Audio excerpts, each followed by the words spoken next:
Bueno, hermanos, vamos a ir al segundo de los mensajes de esta noche, siempre tocante a la reforma protestante. Le voy a pedir que esté muy atento con su Biblia, hermanos, para que me pueda llevar ahí seguir la secuencia. Son varios textos que voy a compartir y esta parte es así. El hermano Nelson nos hablaba un poquito acerca del tema de la iglesia y la política, cuál era la relación y qué tiene eso que ver con la reforma. Tiene mucho que ver, porque lo que digamos que causó la degeneración de la iglesia en el año 370 aproximadamente de nuestra era, de la era cristiana, fue justamente cuando la iglesia se unió al Estado. Si usted investiga a través de la historia, se conoce que en esa época, en el año 300, hasta el año 370, la iglesia se mantenía como la describe el libro de los Hechos. O sea, lo que usted ve de la iglesia, por eso dice la iglesia primitiva, no porque eran cavernícolas, sino porque eran los primeros cristianos. Ellos vivían su estilo de vida, su doctrina, su manera, su creencia, su fe, se expresaba como lo dice el libro de los Hechos. Y eso duró así hasta aproximadamente el año 370, cuando uno de los emperadores romanos decide, por causa de una visión que él tuvo, decide unir, o más bien hacer de la religión cristiana la religión oficial del Estado. Y entonces a partir de ahí, la iglesia y el Estado se fusionaron, y lo que hizo el Imperio Romano para no perder sus costumbres, para no perder sus creencias, lo que hicieron fue, ¿cómo se dice?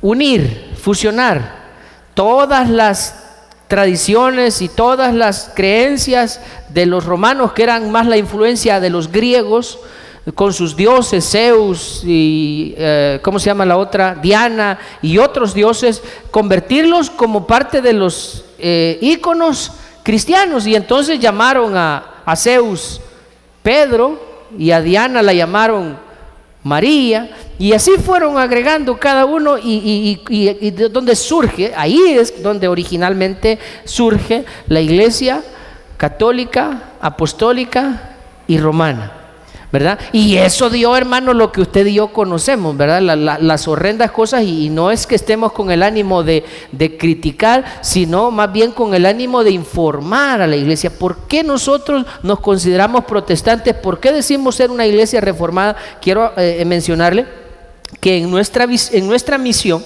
la misión de nuestra iglesia, dice que somos una iglesia apostólica reformada.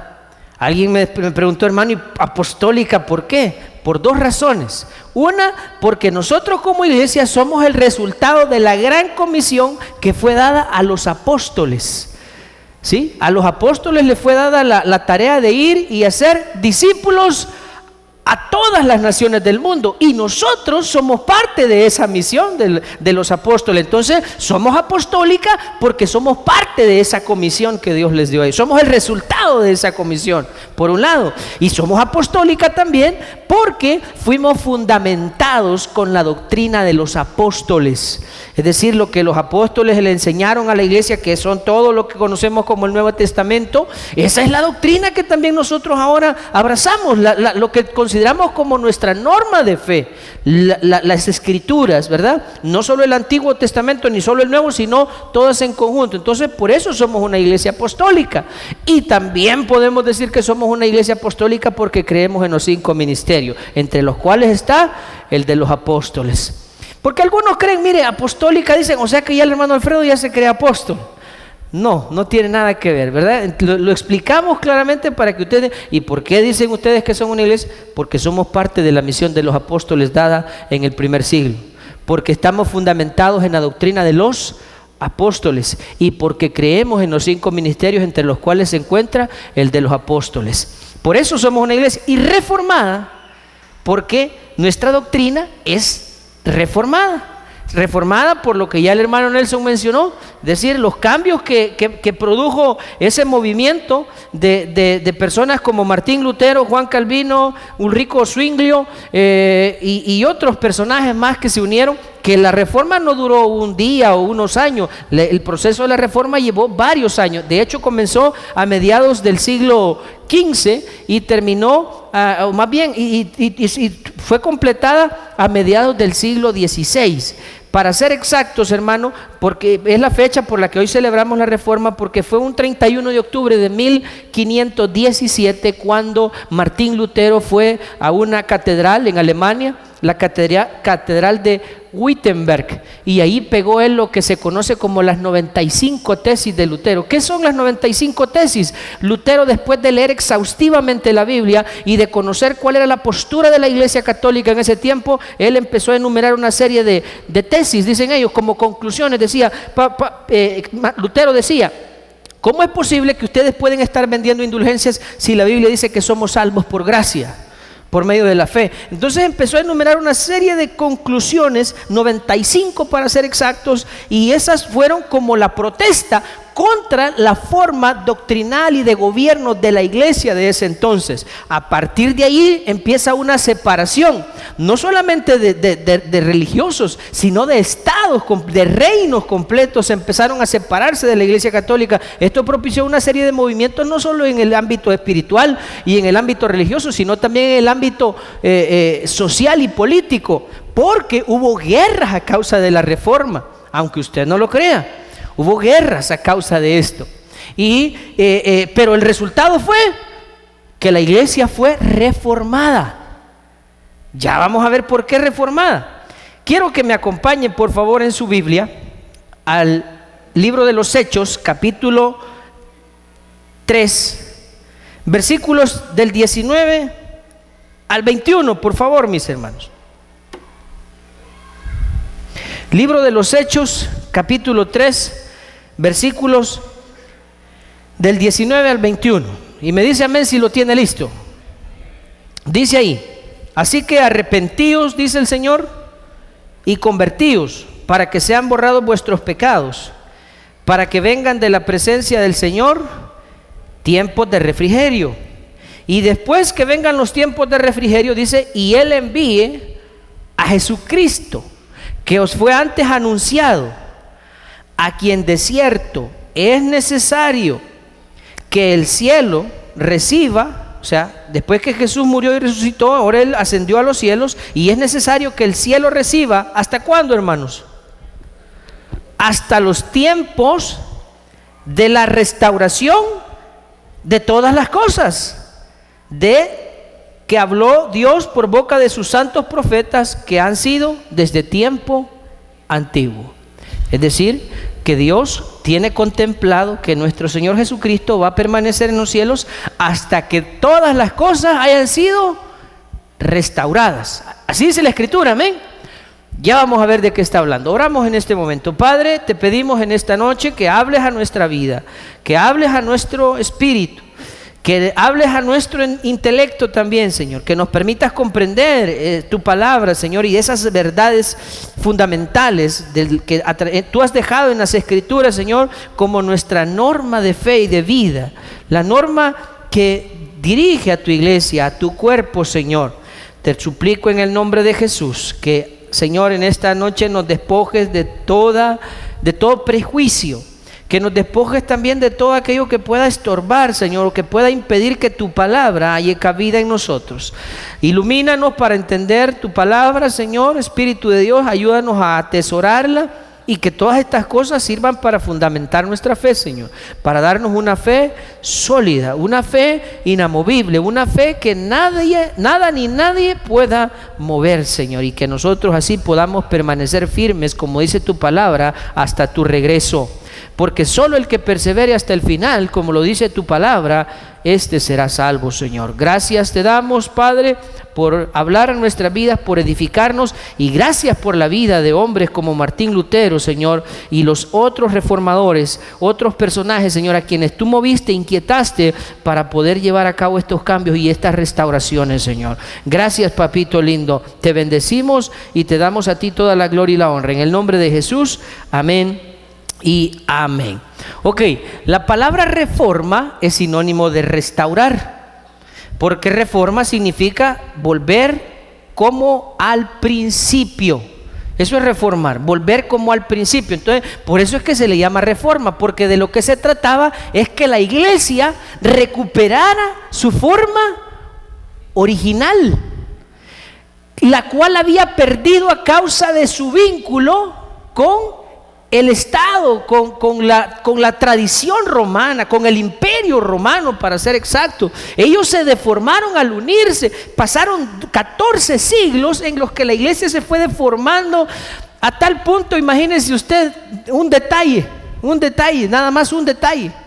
Dice el libro de los Hechos que cuando los discípulos fueron bautizados con el Espíritu Santo, cuando estaban en el aposento alto y les aparecieron lenguas repartidas como de fuego, dice la Biblia que todos hablaban en diversos idiomas y la gente les entendía. Había gente de diferentes nacionalidades y de diferentes dialectos, pero una cosa interesante, que eso fue un milagro, por cierto, todos les oían hablar en sus idiomas, siendo los discípulos todos judíos. Entonces, ¿cómo sucedió eso? Fue un milagro de Dios, que todos empezaron a hablar en otros idiomas. ¿Por qué razón? Porque era parte del plan de Dios que el evangelio fuera predicado a toda criatura, que todos oyeran el evangelio. Era parte del plan de Dios. Pero ¿a qué llegó la Iglesia Católica en un tiempo? Que todo lo que los sacerdotes, ¿cómo se dice? Sus rituales, todos eran en latín. Y si la gente no entendía, problema de ellos. O sea, aquí ya no se interesaba, ya lo importante no era que la gente conociera, sino que la gente siguiera la tradición. De lo cual, pues había un montón de situaciones de las cuales se sacaba provecho. Pero bueno, ese solo es por poner un ejemplo. Entonces, la reforma tenía como objetivo, de parte de Dios, porque quien la propició, quien hizo ese mover fue Dios. Levantó a estos hombres, los inquietó en su espíritu, en su mente, en su corazón, para hacer todo esto, y que Martín Lutero escribiera las 95 tesis, de las cuales luego la iglesia ha sacado un resumen de esas 95 tesis, lo que nosotros conocemos como los 5 solos de la reforma. De eso ya hemos hablado en otras ocasiones. ¿Se acuerda cuáles son? Solo la fe, solo la gracia, solo la palabra, solo Jesucristo y solo a Dios la gloria. Esos son los 5 conclusiones en las que se puede resumir las 95 tesis de Lutero, que tienen justamente esos 5 solos contrarrestan toda la deformación que la iglesia había tenido, había sufrido. Entonces, con estos 5 solos, decir solo la fe, quiere decir que los cristianos, como algunos decían, es necesario indulgencias, es necesario penitencia, es necesario obra, es necesario confesión. Todas esas cosas decían, no, la Biblia dice que el justo por su fe vivirá, porque por fe somos salvos. ¿Por medio de qué? De la gracia. Entonces la gracia de Dios, que es el siguiente solo, es más que suficiente para que una persona sea salva de la condenación eterna. Solo la fe, solo la gracia, solo la palabra. ¿Por qué? Porque de ahí habían salido las encíclicas, las bulas papales, y parecía que habían otros documentos además de las escrituras, que también tenían peso sobre la doctrina de la iglesia. O sea que habían algunas que si el Papa decía X cosa, ¿verdad? Si al Papa se le ocurría que no había que casarse, entonces nadie se tenía que casar porque lo decía el Papa, y el Papa era la máxima autoridad, era la voz de Dios. Y había que hacer de lado la Biblia para darle mayor atención y mayor prioridad a las palabras del Papa. Entonces vino Martín Lutero y dijo, no señor, no debe ser así. La Biblia dice que la Escritura es la máxima autoridad en asuntos de fe y de vida de la iglesia. Entonces, solo la fe, solo la gracia, solo la palabra, y luego viene otro elemento que es solo Jesucristo. ¿Por qué? Porque ahí se habían agregado un montón de personajes, y usted y yo conocemos a uno de los quizás que en nuestros días todavía está ahí presente. María, la madre ¿de quién? La madre de Dios. Para la iglesia tradicional no es la madre de Jesús. María, la madre, nuestra Madre Santísima, es la madre de Jesús. Y nosotros los cristianos nunca hemos discriminado, ni hemos ofendido, ni nada que se le parezca a María. Pero entendemos que María cumplió su labor al haber sido la portadora de Jesucristo en su vientre, al haberlo cuidado y criado. Esa fue su parte, pero no significa que ella iba a ocupar el lugar de Jesucristo. El único que merece la gloria y la honra, y el único digno de alabanza, y el único que puede llevarnos a Dios es Jesucristo. Así dice la Biblia. Entonces, esas son partes de los postulados de la reforma. Vea usted, si estas cosas no hubieran surgido, nosotros todavía seguiríamos con todas adorando imágenes, adorando ídolos, oyendo las cosas, ni siquiera las palabras de Dios en español, sino en latín o quién sabe en qué idioma, y ni siquiera la Biblia, sino que oyendo inventos y dogmas de hombres. Estaríamos todavía nosotros trabajando para ver si podemos pagar para poder irnos al cielo. Así estaríamos. Hay una película por ahí, le recomiendo que la vea, Martín Lutero. Bonita como la han planteado. Ahí sale que como Martín Lutero anduvo visitando algunos lugares donde a los pobres, a la gente pobre, llegaban y los hacían que vendieran hasta su alma para poder ir a comprar una indulgencia, porque si no, ahí llegaba una persona enviado del Papa, ¿verdad? Aquí dice el Papa que quien no compre estas indulgencias se irá al infierno. Y todo el mundo abatido porque que el Papa era Dios, pues. Y entonces, si Dios no hubiera llevado a cabo ese mover que conocemos como la reforma, estaríamos inmersos en la oscuridad. ¿Se da cuenta de lo importante que es la reforma? O sea, claro que es un mover que Dios llevó a cabo. No estamos aquí adorando personajes, pero Dios movió esos corazones y ahora, gracias a Dios, nosotros tenemos acceso a esa verdad. Que lo más importante de todo es la palabra, porque a través de ella nosotros recibimos el conocimiento de la verdad. Entonces, Jesucristo es el único camino, y luego viene el quinto, que sería solo a Dios. ¿Por qué? Porque habían puesto al Papa en un pedestal que casi Dios lo habían puesto a un lado, y el Papa era... Bueno, usted ha visto que cuando llega el sumo pontífice a algún lugar, ¿cómo lo reciben los que son ¿cómo se dice? Los anfitriones. Se paran y va. ¿Y qué hace la gente? Hasta se pone de rodillas algunos. ¿O no es así? ¿Y usted nunca hizo eso con algún sacerdote?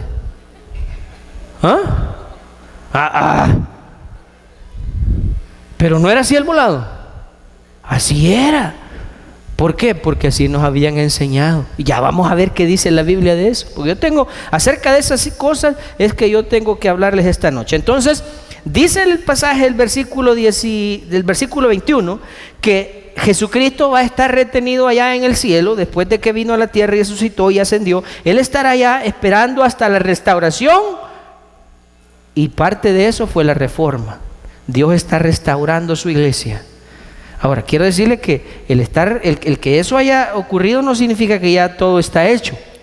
Al contrario, nosotros, ahora que hablemos de una iglesia reformada, vamos a ver qué tan reformados somos como iglesia, qué tan apegados a la palabra somos. Dice, lamentablemente, hermanos, algunas de las desviaciones y de la corrupción en la que la iglesia se vio inmersa fue el resultado de haber abandonado la palabra, y de haber caído en aquellos errores que Dios le advirtió a la iglesia a través de las Escrituras no cometer. Mire uno de ellos, dice 2 Corintios 6 del 14 al 17. Vea este error que cometió la iglesia. 2 Corintios 6, 14 al 17. Dice, ¿qué dice ahí?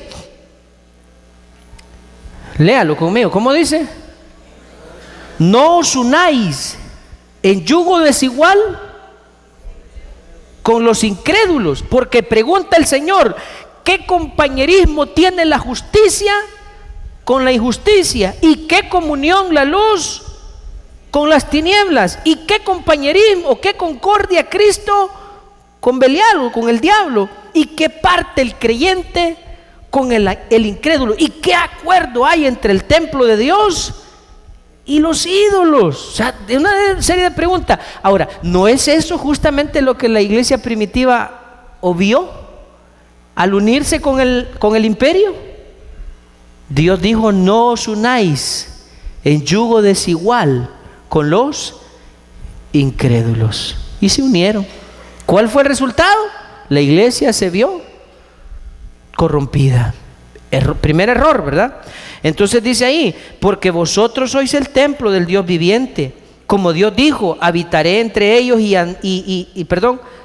habitaré y andaré entre ellos, y seré su Dios, y ellos serán mi pueblo. Por lo cual, mire, el 17 es también importante, que el Señor lo que mandó a su iglesia, a su pueblo, de en medio de los otros pueblos, es: salid de en medio de ellos y apartaos, dice el Señor, y no toquéis lo inmundo, y yo os recibiré. Salid de en medio de ellos. Ahora, quizás hay que explicar eso, porque también esto puede prestarse para una mala interpretación. Salid de en medio de ellos significa: no sean como ellos, no vivan como ellos, no actúen como ellos. No quiere decir que no nos vamos a relacionar en el sentido de que tenemos que irles a anunciar el evangelio, tenemos que hablarles la verdad. Cuando dice salir en medio de ellos es: no tengan ustedes las mismas prácticas que ellos, o dicho de otra forma, conviértanse ellos a ti, pero tú no te conviertas a ellos. Ese es el mensaje de Dios, ¿verdad? Porque también pueden decir: por eso es que nosotros con los mundanos no nos juntamos. Pero eso es imposible, porque cuando usted se sube a un microbús o al bus o al transporte colectivo, no puede usted. ¿Quiénes son cristianos aquí? ¿Quiénes no son cristianos? Pues bájense todos ustedes, porque yo no puedo ir con ustedes. No puede llegar usted a una empresa y decir: ¿quiénes de ustedes no son cristianos? Échenlo, porque yo no puedo trabajar con gente inconversa. Nos vamos a relacionar con ellos. Lo que no debemos hacer es vivir como ellos, actuar como ellos y hacer las cosas que ellos hacen que ofenden a Dios. Pero estamos ahí. Entonces, el error o la advertencia de Dios era: no se unan con ellos. Perdón. Primer error. Segundo error. Vea lo que dice 1 Timoteo capítulo 6, versículos 9 y 10.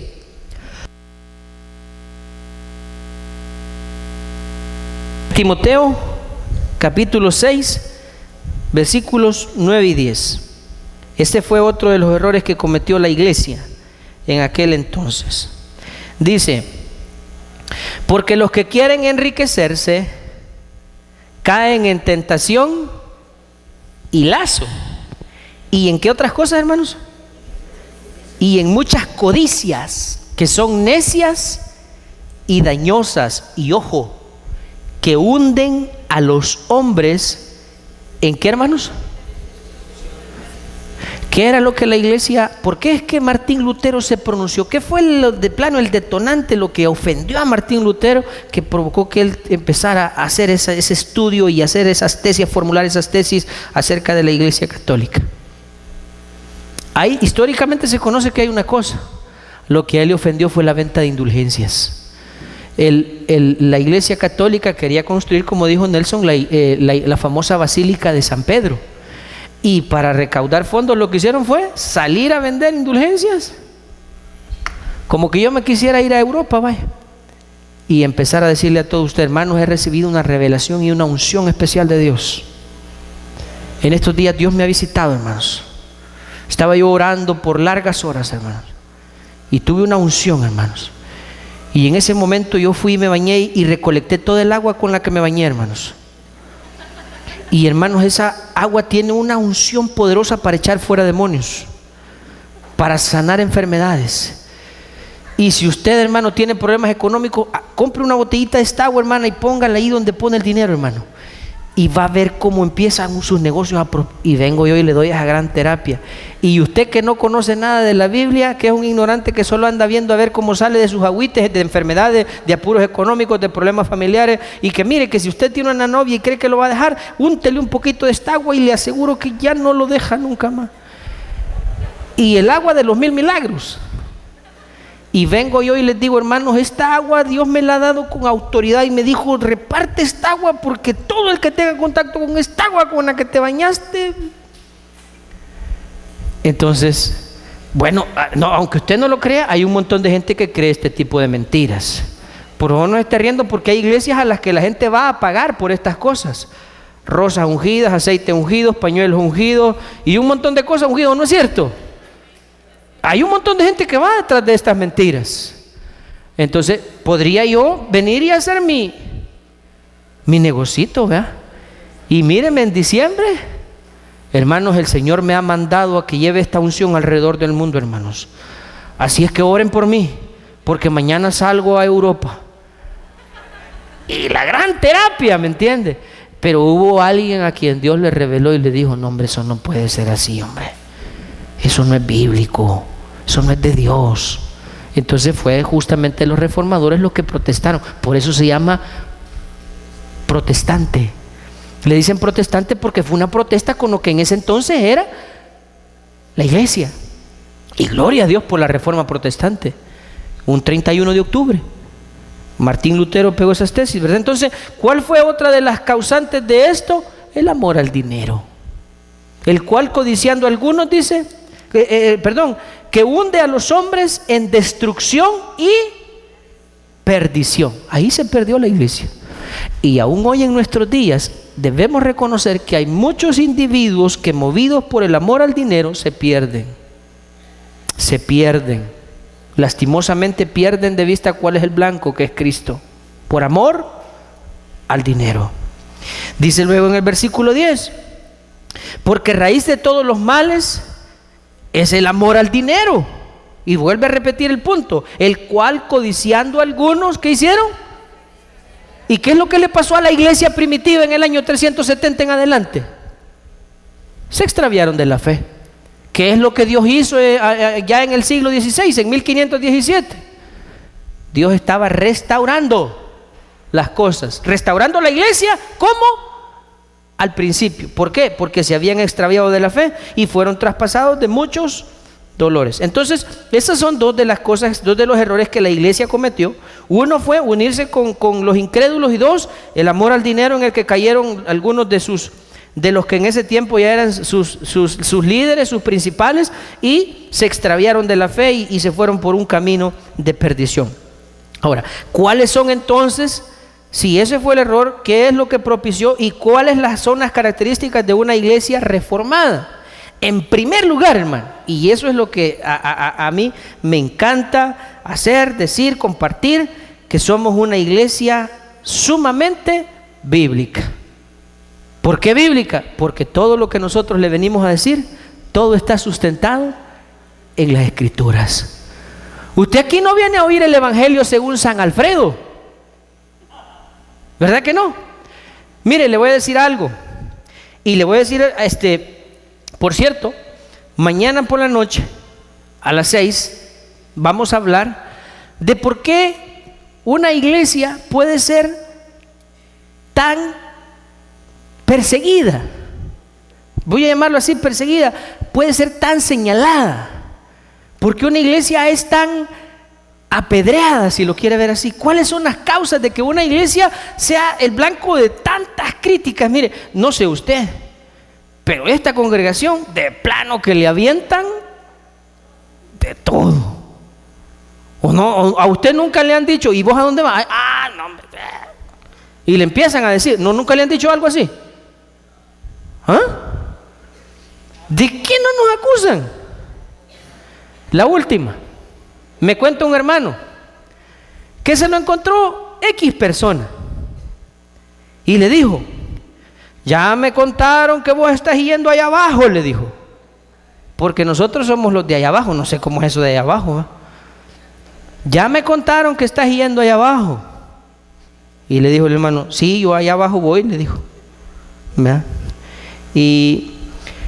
Pero ¿cómo es posible que no te das cuenta que ahí solo los mundanos van? Le dijo. ¿Ha visto usted?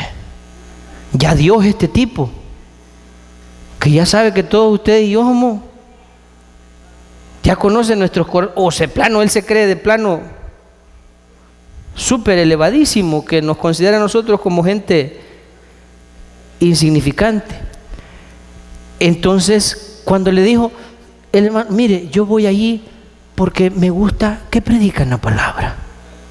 Y que usted aquí no viene a seguir personas o porque ahí está fulanito. No, usted viene porque a usted la palabra de Dios le alimenta. Eso es.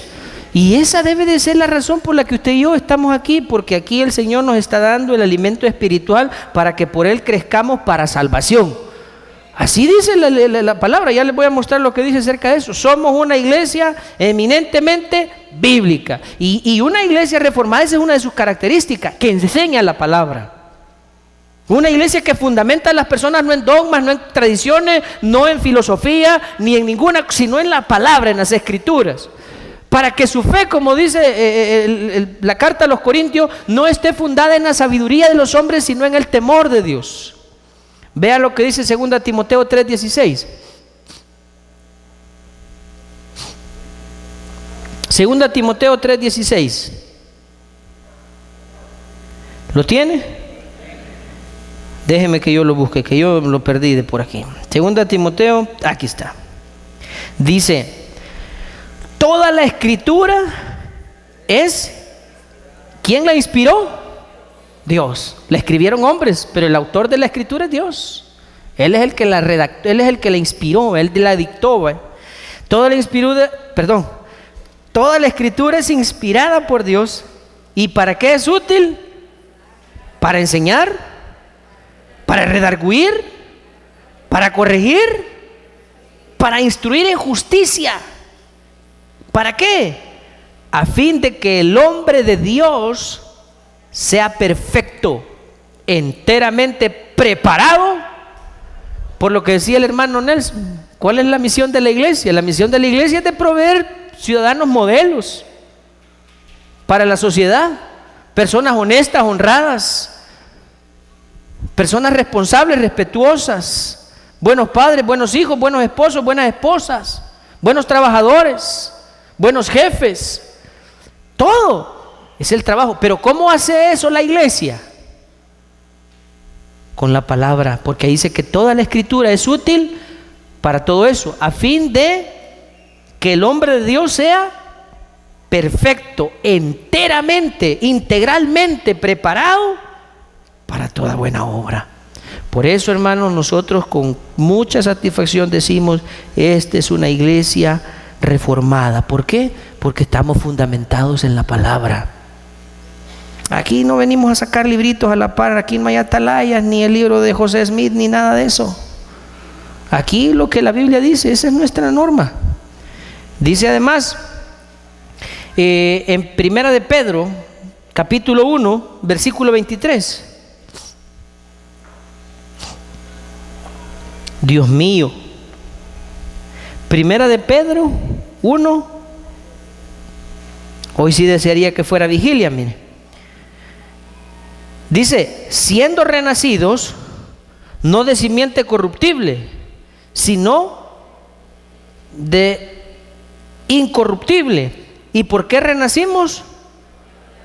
Por la palabra de Dios que vive y permanece para siempre. ¿Qué es el instrumento que Dios utilizó para hacernos renacer? La palabra. Siendo renacidos de una simiente incorruptible. Incorruptible significa que ahora usted y yo tenemos una descendencia, somos parte de una descendencia que no va a morir jamás.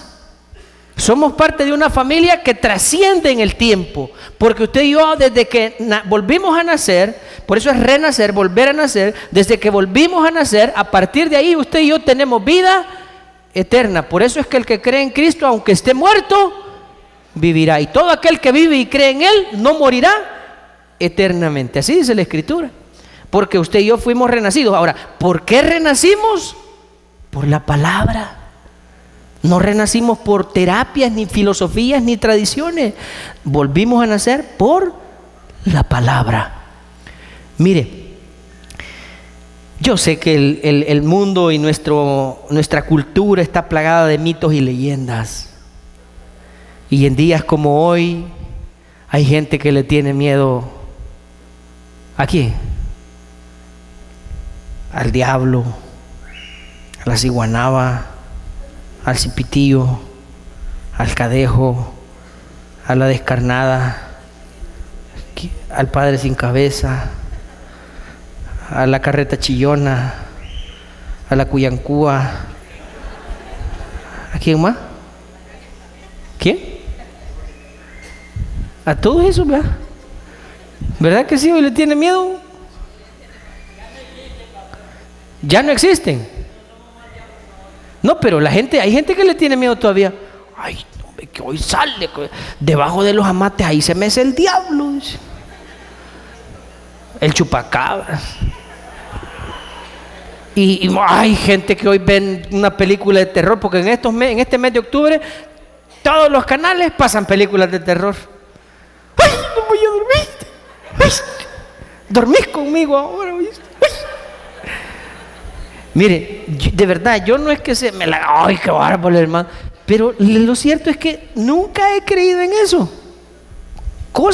Nunca he creído.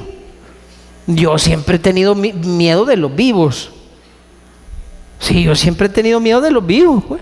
Que va a estar un loco ahí, me va a dar un filazo, un balazo. A esas cosas le he tenido miedo, pero no, hermano, yo ahí no paso porque ahí sale el diablo. ¿Verdad? No, yo esas cosas. Entonces, le digo porque nosotros tenemos que entender que todas esas cosas que son producto de la mitología, de las tradiciones y de las costumbres, no tienen absolutamente nada que ver con la iglesia. Usted y yo tenemos que creer en lo que la palabra de Dios dice. Si la Biblia lo dice, lo creo. Si la Biblia no lo dice, entonces no tengo por qué creerlo. Por eso es que somos una iglesia reformada, porque somos una iglesia bíblica. Siempre ahí en 1 de Pedro 2:2. Vamos a correr ahí, 1 de Pedro 2:2. Desead como niños recién nacidos. Desead como niños, ¿verdad? La leche espiritual no adulterada, para que por ella... ¿Y cuál es esa leche espiritual no adulterada? Es la palabra. Aquí usted va a recibir la palabra de Dios a tiempo y fuera de tiempo. Vea lo que dice el Salmo 19, versículo 7. Dice el Salmo 19, 7. La ley de Jehová es perfecta, que convierte el alma. El testimonio de Jehová es fiel, que hace sabio al ignorante. Sencillo, ¿verdad? Al ignorante. Entonces, por eso es que, ¿qué es lo que la iglesia de alguna manera en aquel entonces no le convenía? Que la gente conociera la verdad de las Escrituras, porque dice ese pasaje que la ley de Jehová es tan perfecta que hace que el alma se convierta, ¿o no dice eso? ¿Y qué más hace la palabra de Dios? Vuelve sabio hasta el más, discúlpeme la expresión, hasta el más dundo. Con la palabra de Dios se vuelve sabio. Entonces, esa es la gran virtud de la palabra. Por eso es que la iglesia reformada es una iglesia bíblica. Y dice también, ahí quiero que vea conmigo Isaías capítulo 8, versículo 20. Por lo que le estaba diciendo, Isaías 8:20, ese versículo, guárdeselo, grábeselo. Voy a leer el versículo 19.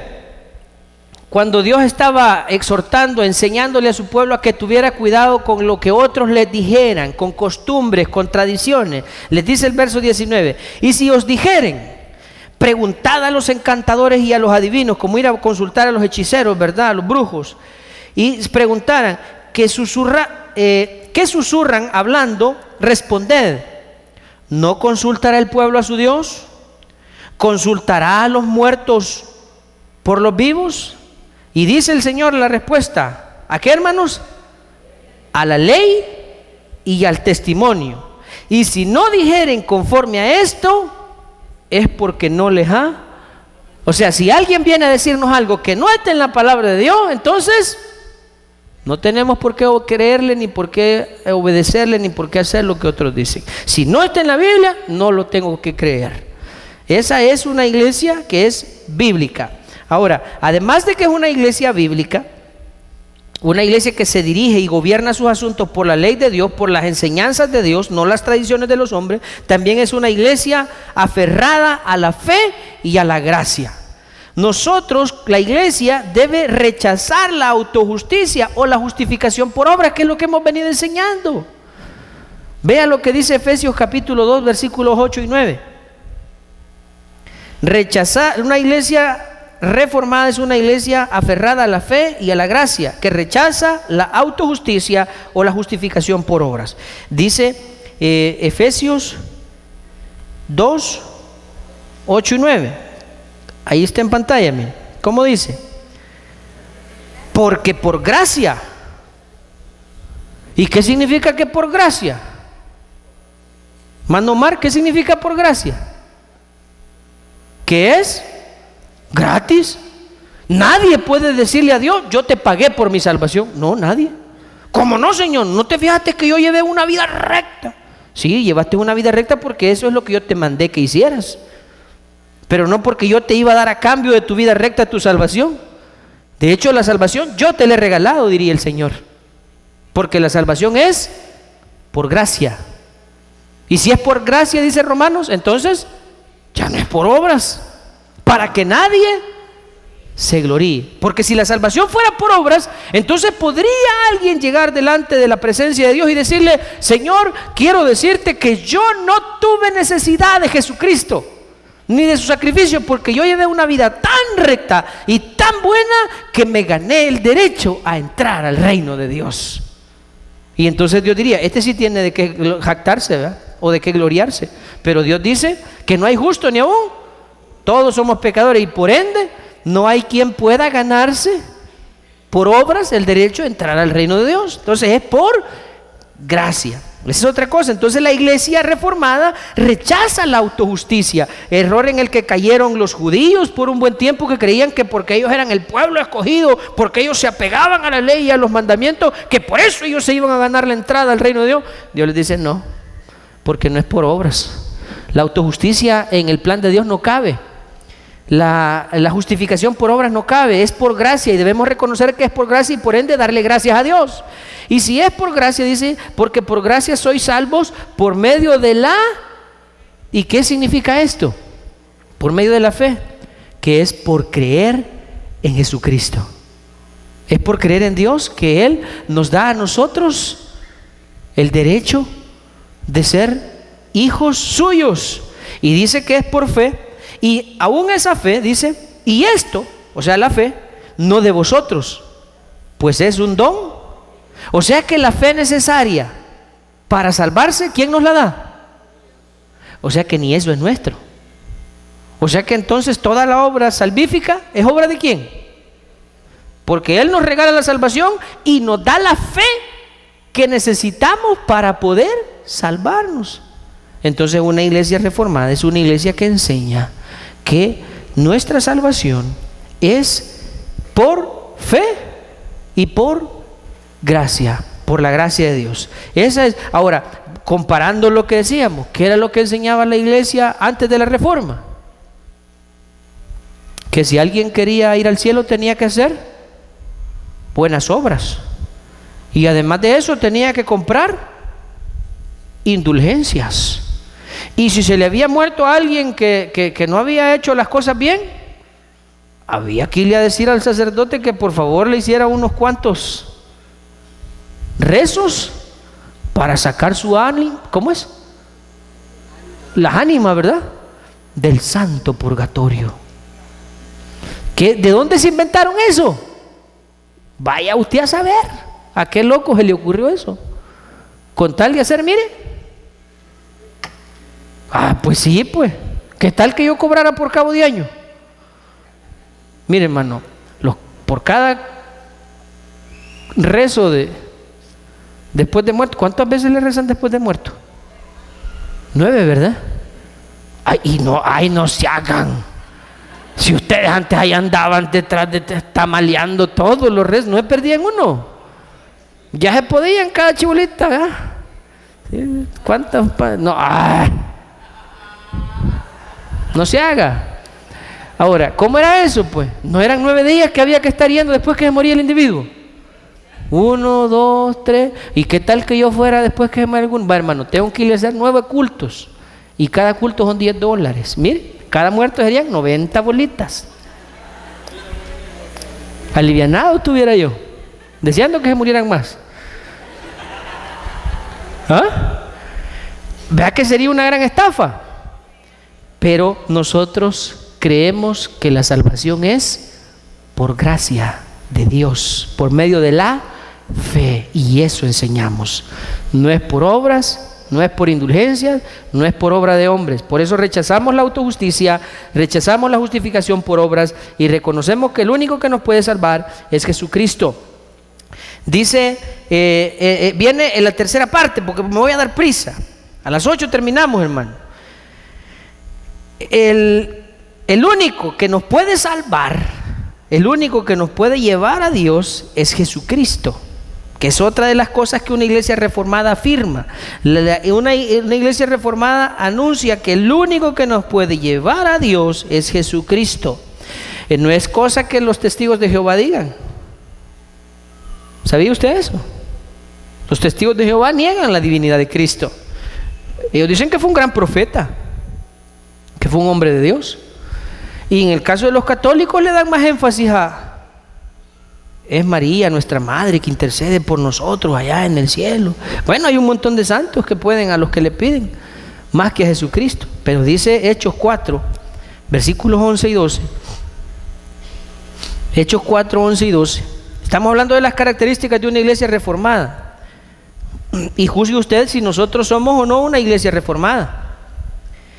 Este Jesús, dice Hechos, cuando Pedro estaba dando un discurso, este Jesús es la piedra reprobada por los edificadores, esto es por los judíos, ¿verdad? La cual ha venido a ser la piedra principal. Por eso significa la cabeza del ángulo es la piedra principal, ¿verdad? De una edificación, es la piedra, la base, el fundamento. Y en ningún otro, mire, ese pasaje es precioso, ¿verdad? Y en ningún otro hay, ¿qué, hermanos? Y en ningún otro es, ni el Papa, ni María, ni Pedro, ni Juan, ni Beto, ni Chepe, ni nadie. Solo en Jesús hay salvación. Amén, hermano. Aquí no hay tal que yo le pueda decir: hermanos, si ustedes me siguen a mí se van a salvar, hermanos. Aunque hay gente que eso dice. Estaba viendo yo en una iglesia allá en Santa Tecla que hay un gran banner así en el edificio, un gran banner de un hombre que dice: el apóstol Joaquín, se me olvida el otro nombre que tiene, pero una gran foto. ¿Joaquín qué? No me acuerdo, pero ya saben de quién estoy hablando, ¿eh? Sí, exactamente, de la luz del mundo. Ahí tiene el gran banner: el apóstol Joaquín, el reino de Dios, el enviado, el representante de Cristo. Ahí están, hermano. Porque hay iglesias que prácticamente han cambiado a Jesús, incluso iglesias cristianas, podríamos decir, para poner en su lugar a hombres, pues, hermano. Si no fuera por el fulanito de tal, yo no hubiera venido a Cristo. Avisa. Si al fin de cuentas usted y yo estábamos en los planes de Dios. Aquí nadie vino por casualidad, ni por accidente, ni de chiripa. Usted y yo estamos aquí porque Dios así lo había planeado desde antes de la fundación del mundo. Amén, hermano. Entonces, al único que usted y yo le debemos dar gracias por nuestra salvación es a Jesús. Y en ningún otro hay salvación, porque no hay otro nombre bajo el cielo dado a los hombres en que podamos ser. Entonces, una iglesia reformada enseña que el único que salva es Cristo. Amén, hermanos. Entonces, vaya usted sacando cuenta. Número 1, es una iglesia eminentemente bíblica. Número 2, es una iglesia aferrada a la gracia y a la fe. Número 3, es una iglesia que confía, más bien, que cree que Jesucristo es el único capaz de salvar a los seres humanos. Dice Juan 14:6. Juan 14:6 dice: yo soy, Jesús les dijo, yo soy. No dijo uno de los caminos, ¿verdad? ¿Verdad que yo soy uno de los caminos? No dice. Dice: yo soy el camino y la verdad. ¿Y qué dice después? Nadie, y nadie es nadie, viene al Padre, sino, o sea que solo por medio de Jesucristo podemos llegar al Padre. Ahí está. Entonces esa es una iglesia reformada, una iglesia que tiene a Jesucristo como el único que puede salvar. Jesús no necesita ni ayudantes ni mediadores. Jesús no necesita intercesores. Es que el intercesor de Jesús no necesita mediador de nadie. No hay mediadores. Jesús es más que suficiente para salvarnos. Y otra cosa de una iglesia, otra característica de una iglesia reformada es que le da gloria solamente a Dios, no a los hombres. Una iglesia reformada le da toda la gloria a Dios, no a los hombres. Porque ya si de repente, el día en el que usted vea que aquí venimos a poner una gran foto de uno de los pastores de aquí, del hermano Rafa, del hermano Nelson o del hermano Alfredo, y hermano, nuestros siervos, démosle gracias a Dios por nuestros siervos. El día que hagamos eso, empiece usted a buscar para dónde agarrar. ¿Sí? Porque significa que ya nos estamos perdiendo. Mire lo que dice Apocalipsis 19:6. Una iglesia reformada es una iglesia que le da solamente gloria a Dios. Apocalipsis 19:6 dice: y oí como la voz de una gran multitud, como el estruendo de muchas aguas, y como la voz de grandes truenos, que decía: aleluya, porque el Señor nuestro Dios Todopoderoso reina. Gocémonos y alegrémonos y démosle gloria. ¿A quién? A nuestro Dios Todopoderoso, porque han llegado las bodas del Cordero y su esposa se ha preparado, y a ella se le ha concedido, a la esposa que es la iglesia, que se vista de lino fino, limpio y resplandeciente, porque el lino fino es las acciones justas de los santos. Y el ángel me dijo, esta era la visión que Juan tenía acerca de lo que ha de venir. El ángel me dijo: escribe, bienaventurados los que son llamados a las cenas de las bodas del Cordero. Y me dijo: estas palabras son verdaderas de Dios. Y dice entonces que Juan hizo esto: y yo me postré a sus pies, a los pies de aquel ángel que le hablaba. ¿Para qué dice? Para adorarle. Y él me dijo: mira, el ángel le dijo: no lo hagas. Yo soy, ¿qué le dice? ¿Qué significa consiervo? Yo soy igual que tú. Ambos somos siervos de Dios. Soy consiervo tuyo y de tus hermanos que retienen el testimonio de Jesús. ¿Qué le dice después el ángel? Adora a Dios, porque el testimonio de Jesús es el espíritu de la profecía. ¿A quién le mandó el ángel que adorara a Juan? Adora a Dios. Es como que usted se anda arrodillando delante de alguien, delante de nadie, sacerdotes, ni pastores, ni nadie. Usted al único que tiene que adorar es el primer mandamiento: no tendrás dioses ajenos delante de mí. Allí mismo en Apocalipsis capítulo 22, versículo 8 y 9 dice: y yo, Juan, soy el que oyó y vio estas cosas. Después que las hube oído y visto, me postré para adorar a los pies del ángel que me mostraba estas cosas. Pero él me dijo: mira, no lo hagas, porque yo soy consiervo tuyo, de tus hermanos los profetas y de los que guardan las palabras de este libro. Adora a Dios, le dijo este otro ángel. ¿Quién tenía que adorar? A Dios. Y una cosa más, allí en Hechos capítulo 14 versículo 11 vemos otro ejemplo. Estos ya no son ángeles a los que estaban queriendo adorar, sino era a los apóstoles. Dice: entonces la gente, visto lo que Pablo había hecho, Dios lo había usado para sanar a un enfermo, alzó la voz diciendo la gente en lengua licaónica: dioses bajo la semejanza de hombres han descendido a nosotros. Y a Bernabé llamaban Júpiter y a Pablo Mercurio, porque este era el que llevaba la palabra. Y el sacerdote de Júpiter, cuyo templo estaba frente a la ciudad, trajo toros y guirnaldas delante de las puertas, y juntamente con la muchedumbre quería ofrecer sacrificios a Pablo y a Bernabé. Cuando lo oyeron los apóstoles Bernabé y Pablo, ¿qué hicieron? rasgando sus ropas y se lanzaron entre la multitud gritando, eso dando voces, gritando y diciéndole: varones, ¿por qué hacéis esto? Nosotros también somos hombres semejantes a vosotros, que os anunciamos que de estas vanidades os convirtáis al Dios vivo, que hizo el cielo y la tierra, el mar y todo lo que en ellos hay. Entonces Pablo y Bernabé le estaban impidiendo a estos que los adoraran a ellos, y le estaban diciendo: a quien ustedes tienen que adorar es a Dios del quien les venimos a hablar, el Dios que creó la tierra, el cielo y todo lo que hay en ellos. A Él se deben adorar. Entonces una iglesia reformada es una iglesia que le brinda o le rinde adoración solamente a Dios, honra solamente a Dios. Y en último lugar, una iglesia reformada es una iglesia que reconoce su misión en este mundo de predicar el evangelio del reino a toda criatura y de discipular a los creyentes. La última cita, Mateo 28, versículos 19 y 20. Con esto termino. Mateo, capítulo 28.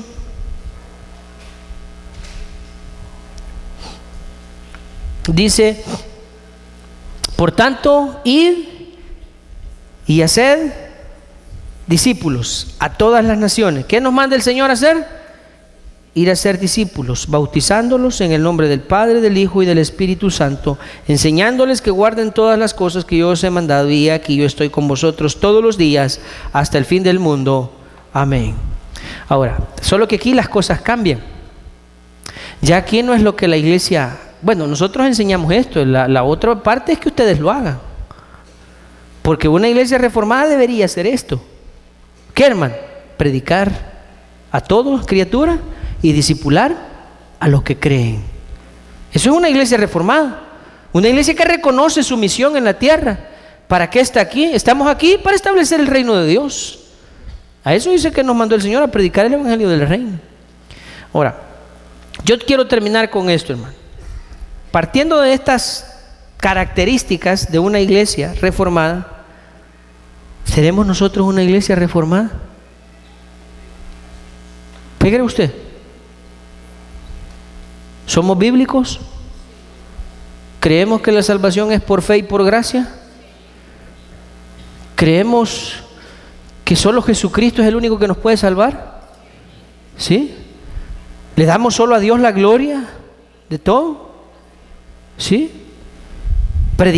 Enseñamos que la iglesia debe ir y predicar y hacer discípulos y establecer el reino de Dios. Entonces, ¿somos una iglesia reformada o no lo somos? Sí, somos una iglesia reformada. No es que es algo de lo que nos debamos jactar, solamente se trata de entender de dónde se origina lo que actualmente usted y yo somos. Si no, allá estuviéramos adorando ídolos todavía. Amén. Allá anduviéramos pagando indulgencias todavía. Allá anduviéramos en los rezos de cabos de años todavía.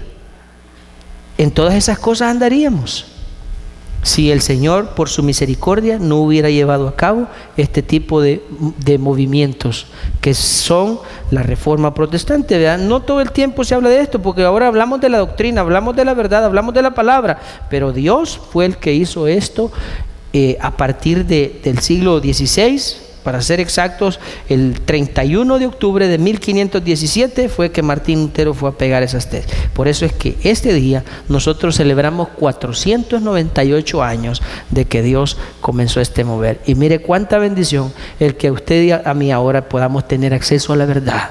Esa es una de las mayores riquezas, hermanos, por las que le debemos dar gracias. Porque el Señor dijo: y conoceréis la verdad, y la verdad os hará libres. Vamos a orar, mis hermanos. Dios mío, gracias por tu palabra. Gracias por la verdad, Señor, que nos ha sido... Alabemos todo lo que tenga vida, todo lo que aún respira, con canciones de alegría. Alabemos, alabemos, levantemos manos santas, celebremos con la danza, que se escuche la alabanza. Alabemos, alabemos.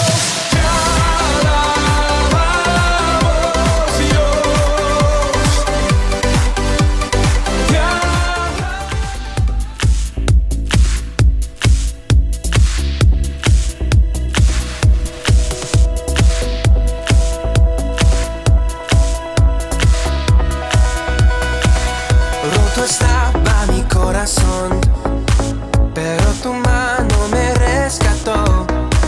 Del polvo yo volví a nacer, la salvación en ti encontré.